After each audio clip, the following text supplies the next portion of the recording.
Done. The tub is gone. I've built up the underlayment and put MDF down underneath where the tub goes to support the weight of the tub and reinforce the floor. Ran new pipe.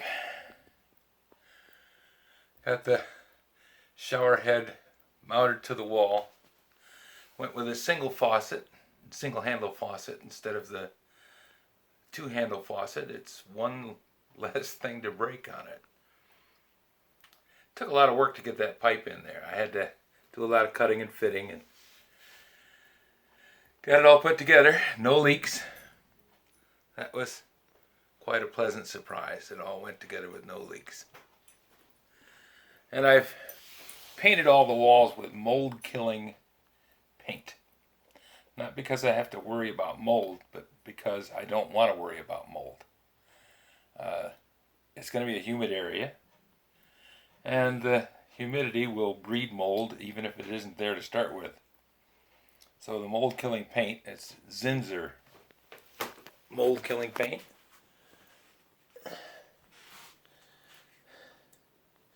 Mold blocking primer. The idea being that once I put the new tub in, it should be as safe against mold and its destructive habits as anything I can do. Now, we just have to get the tub, which is sitting out there in the living room, in here and set it in place and anchor it to the walls. Then hook up the drain and put in the tub surround. Now that 3-sentence paragraph there is a whole heck of a lot more work. But it's going to be much nicer when it's done. The tub's bigger. It's 6 inches deeper and 2 inches wider than the old tub. So it'll be a much more comfortable tub to be in. And the new shower head should eliminate some of the problems with the old shower.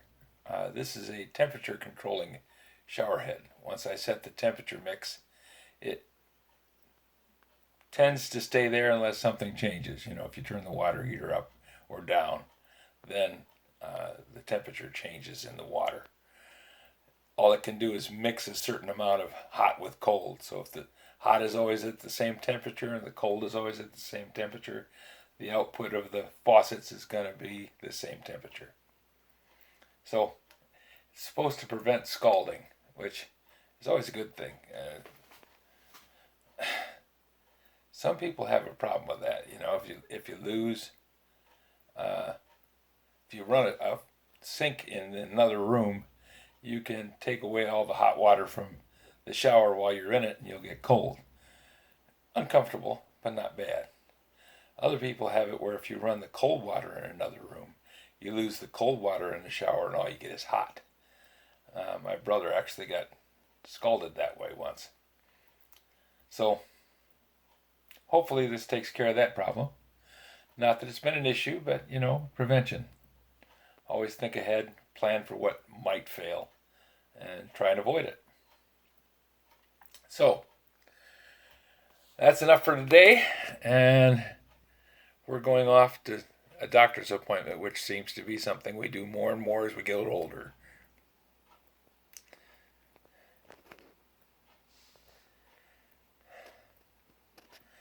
Sad to say that a friend of mine, David Chadwick, died. I got a message from his daughter, Dawn, and David and I have known each other for several years. We met through the channel, and he was a fun guy to talk to.